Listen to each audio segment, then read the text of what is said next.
প্রিয় দর্শক সবাই কেমন আছেন? চলে আসলাম আজকে আরও একটি গুরুত্বপূর্ণ আবহাওয়ার খবর নিয়ে। আগামীকাল 1 জুন আবারও বাংলার বেশ কিছু এলাকা জুড়ে প্রচণ্ড কালবৈশাখী বজ্র বিদ্যুৎ সহ ঝড় বৃষ্টিপাতের সম্ভাবনা দেখা যাচ্ছে।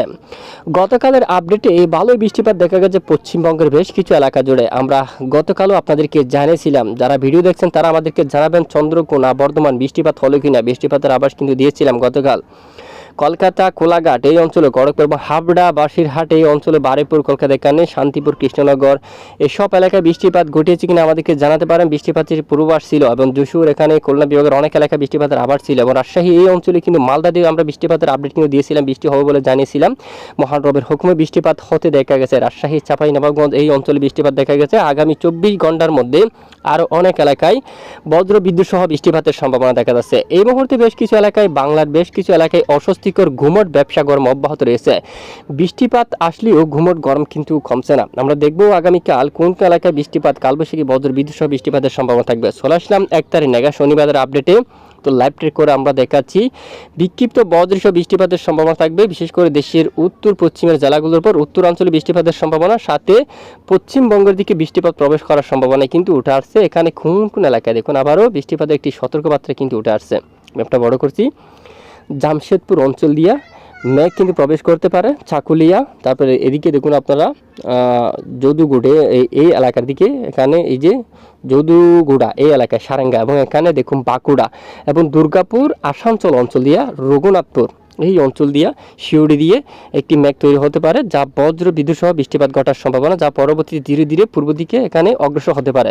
পূর্ব দিকে অগ্রসর হওয়ার পর আরও এলাকায় বৃষ্টিপাত ঘটাতে পারে বাঁকুড়া অঞ্চল এবং বাঁকুড়ার আশেপাশে সবটুকু এলাকায় বৃষ্টিপাত থাকার সম্ভাবনা। দুর্গাপুর দিয়ে থাকতে পারে, কাটুয়া এবং এখানে বহরমপুর, তারপর মল্লারপুর, শিউড়ি, রাজশাহী, চাঁপাইনবাবগঞ্জ, মালদার দিকে মেঘ তৈরি হতে পারে। উত্তরে ময়মনসিংহ, রংপুর, কুড়িগ্রাম এই অঞ্চলে মেঘ তৈরি হয়ে বিক্ষিপ্ত বজ্র বিদ্যুৎ সহ বৃষ্টিপাত থাকার সম্ভাবনা রয়েছে। ঠিক 1 তারিখ বা 2 তারিখ আগামী 48 ঘন্টায় বৃষ্টির রিপোর্ট উঠে আসছে দেশের উত্তরাঞ্চলে। আগামী 48 ঘন্টায় বৃষ্টিপাতের সম্ভাবনা দেশের উত্তরে বেশ কিছু এলাকা জুড়ে। সেখানে কুড়িগ্রাম অঞ্চল রয়েছে, এই যে ম্যাপটা বড় করছি আমরা দেখাচ্ছি আপনাদেরকে। কুড়িগ্রাম অঞ্চল রয়েছে এবং পঞ্চকট রয়েছে এবং কৃষ্ণাগঞ্জ, এখানে আড়ারিয়া এই অঞ্চলে, তারপর এখানে পরবেশগঞ্জ এই এলাকায় বৃষ্টিপাতের সম্ভাবনা রয়েছে। তারপর বিরাটনগরের দিকে দমক, তারপর এখানে পঞ্চকট এবং এখানে জলপাইগুড়ি, শিলিগুড়ি, জলপাইগুড়ি, এখানে নীলফামারী এবং লালমনিরহাট, রংপুর এই এলাকায় বৃষ্টিপাতের সম্ভাবনা থাকবে এবং এখানে ধুবড়ি এখানে বৃষ্টিপাতের সম্ভাবনা থাকবে। এছাড়া এদিকে লালমনিরহাট, রংপুর এবং কোচবিহার, আলিপুরদুয়ার এবং এখানে আরও অনেক এলাকায় এবং এই যে গোয়ালপাড়া, তারপর এখানে বঙ্গাইগাঁও এবং এখানে বটপেটা এসব এলাকায়, দুধনাই, এখানে অনেক এলাকায় বজ্র বিদ্যুৎ সহ বৃষ্টিপাতের সম্ভাবনা দেখা যাচ্ছে। উত্তরে জামালপুর, ময়মনসিংহ বিভাগের উত্তরাঞ্চলে, হবিগঞ্জ এবং সিলেট বিভাগের বিভিন্ন এলাকা জুড়ে প্রচণ্ড বজ্র বিদ্যুৎ সহ বৃষ্টিপাত থাকার সম্ভাবনা রয়েছে আগামী 48 ঘন্টার মধ্যে।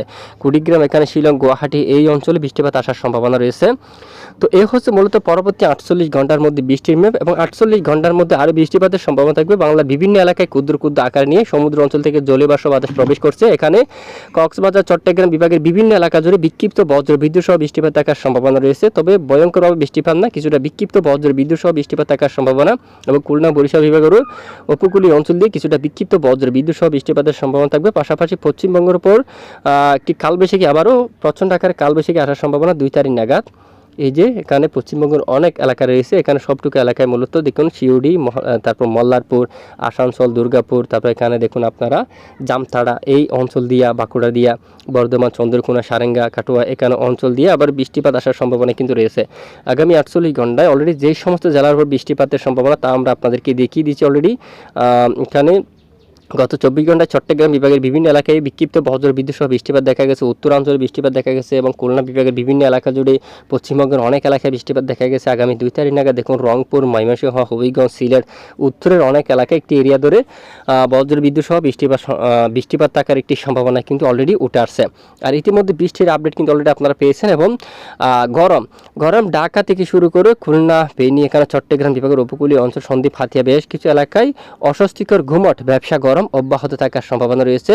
পশ্চিমবঙ্গের এখানে পুরুলিয়া থেকে শুরু করে ধানবাদ, বাঁকুড়া এখানে বেশ কিছু এলাকায় তাপপ্রবাহ থাকবে অলরেডি তীব্র তাপপ্রবাহ, প্রায় 40 ডিগ্রি সেলসিয়াসের তাপমাত্রা থাকতে পারে। অন্যান্য এলাকায় তাপমাত্রা 37, 34, 25 ডিগ্রি সেলসিয়াসে, আর খুলনা বরিশাল এখানে তাপমাত্রা 33, 34 ডিগ্রি সেলসিয়াসের তাপমাত্রা থাকার সম্ভাবনা কিন্তু রয়েছে। আর দক্ষিণের উপকূলীয় অঞ্চল দিয়ে কিছুটা দমকা বাতাস থাকার সম্ভাবনা রয়েছে। এখানে যশোর, কলকাতা, হালদিয়া, তারপরে এখানে এই যে খুলনা বিভাগের উপর দিয়া, তারপর বোলা এবং বরগুনা, এখানে চরপেশন এবং ঝালকাঠি, পটুয়াখালী, নোয়াখালী এই অঞ্চল দিয়া কিছুটা ঝড়ো বাতাস থাকতে পারে। এবং আগামী 2 তারিখ নাগাদ রাজশাহী থেকে শুরু করে বহরমপুর, মালদা এই এলাকায়, নন্দিনী গ্রাম, সিরাজগঞ্জ, বগুড়া, পাবনা থেকে কিছুটা দমকা বাতাস অব্যাহত থাকার সম্ভাবনা রয়েছে। তো এ হচ্ছে আজকের আবহাওয়ার গুরুত্বপূর্ণ রিপোর্ট। এতক্ষণ আমাদের সঙ্গে থাকার জন্য ধন্যবাদ।